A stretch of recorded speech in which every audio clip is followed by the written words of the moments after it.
और जो दुख, हाँ जी, आरक्षण छोड़ देने की तो बात हो ही नहीं रही, अभी तो आरक्षण है। आरक्षण तो संविधान की गारंटी है सर। सुनिए साहब, वो तो संविधान ने दिया हुआ है। एक मिनट जी, मैं आ रहा। लेकिन जाति एक सच्चाई है, इससे कोई इंकार नहीं कर सकता। और क्या है कि हम धर्म बदल लेते हैं लेकिन फिर भी जाति नहीं छूटती हमसे। कैसी कैसी कैसी चीज चिपकी हुई चस्पा है। देखिए भाई, अगर आपको डिबेट में शरीक होना है तब तो मैं बात करूं, अन्यथा तो मैं माइक बदलता रहूंगा, फिर मुझे आप टाइम खत्म करके चल दूंगा।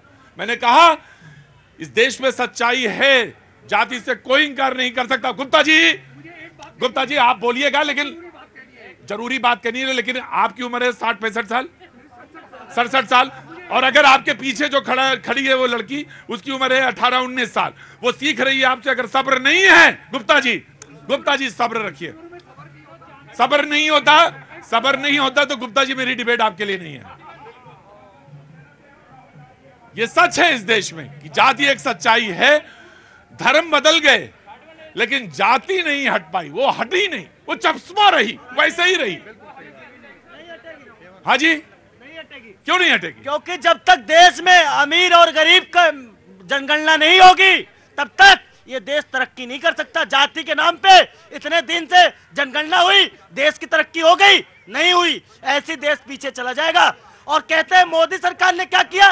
भाई सर जी, मोदी सरकार ने पहले देश में 387 मेडिकल कॉलेज थे, आज वही 692 मेडिकल कॉलेज। रुको तुम एक मिनट, क्या नाम तुम्हारा? मेरा नाम है रवि दुबे। रवि दुबे, कहाँ के रहने वाले हो? मैं रहने वाला वैसे तो जौनपुर का हूँ। वैसे तो मतलब क्या जौनपुर का हो? जौनपुर का रहने वाला हूँ। जौनपुर के रहने वाले। काम क्या करते हो?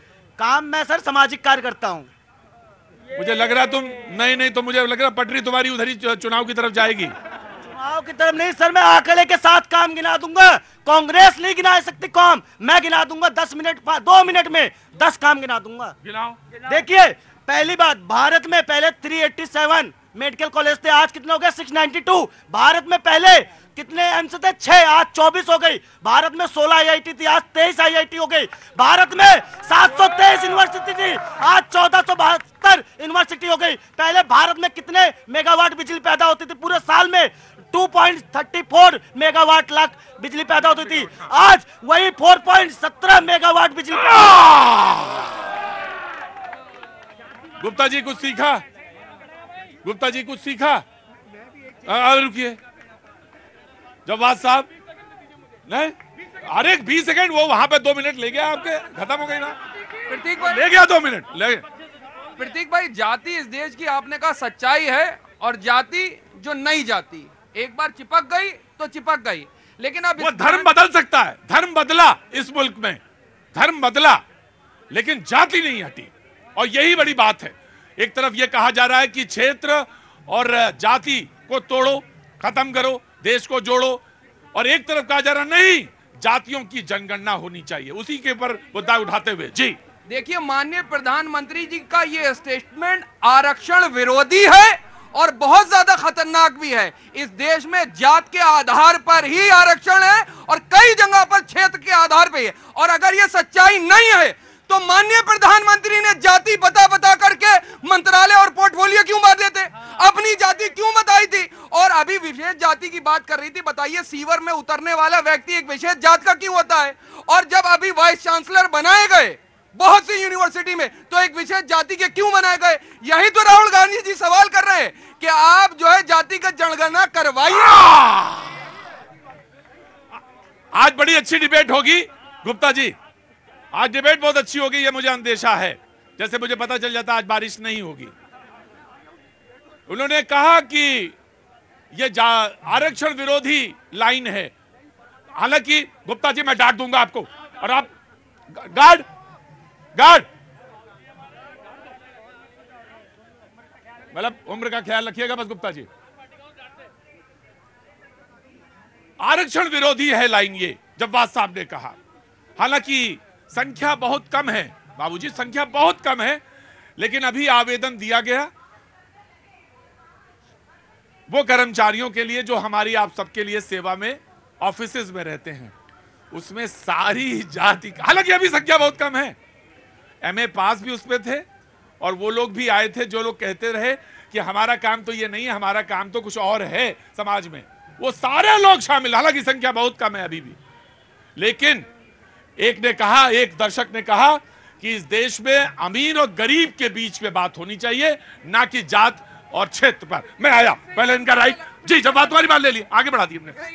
जब आप बेरोजगार, इससे ये अंदाजा लगाइए कि बेरोजगारी कितनी चरम पे है कि एक पढ़ा लिखा MA पास PhD पास एक पियोन की नौकरी के लिए तरस रहा है, और भारतीय जनता पार्टी के लोग जो है आज भी इस चीज को मानने को तैयार नहीं है कि देश के अंदर 45 साल की अब तक की सबसे ज्यादा भयंकर बेरोजगारी है। उस डाटे को भी जो है ये नकरा देते हैं।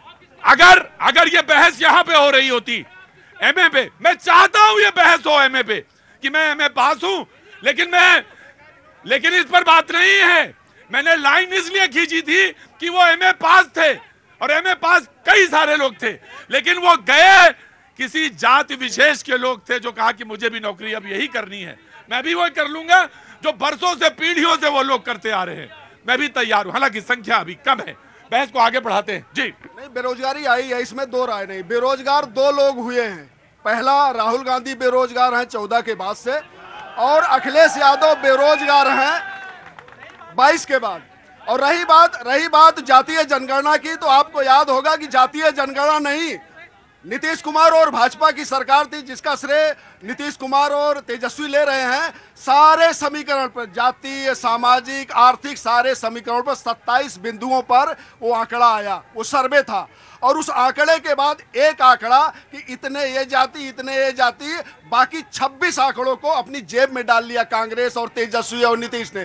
क्यों नहीं? सामाजिक रूप से कौन अगड़े हैं, सामाजिक रूप से कौन पिछड़े हैं? अरे समग्रता में देखिए, देश भारत जो है एक संस्कृति है, एक संस्कार है, एक स्वभाव है, जमीन का टुकड़ा नहीं है। इसीलिए मैं कहता हूं यहाँ का कंकर कंकर शंकर है, बूंद बूंद गंगा जल है। आप टुकड़े टुकड़े में भारत को देखती हैं, हम समग्रता में देखते हैं। इसीलिए आप कन्हैया कुमार को अपना गले का छोटा सा रिप्लाई देना चाहेंगे उसके बाद। देखिए, इतना ज्ञान ये बखार रहे हैं, इतना ही प्रधानमंत्री भी बखारते हैं। हम उम्मीद क्या करते हैं प्रधानमंत्री से? हम उम्मीद करते हैं उनसे, और मैं खुद भी कहती हूँ विपक्ष के होने के नाते भी हम देश के प्रधानमंत्री से उम्मीद करते हैं कि दशहरे के दिन उनको ये कहना चाहिए था कि 3400 उनकी सरकार का आंकड़ा है कि इस देश में कम्युनल दंगे हो रहे हैं, कम्युनल लगातार सांप्रदायिक दंगे हो रहे हैं, ये रुकने चाहिए, उनको ये कहना चाहिए था। और मैं तो उनसे उम्र में बहुत छोटी हूँ, फिर भी मैं ये कहती हूँ कि उनको इतनी समझ होनी चाहिए कि इस देश में लगातार जब से सत्ता में आए हैं, हमारे हरियाणा जैसे देश प्रदेश के अंदर भी नूह जैसी हिंसा देखने को मिली, वो किसके शासनकाल में हुआ?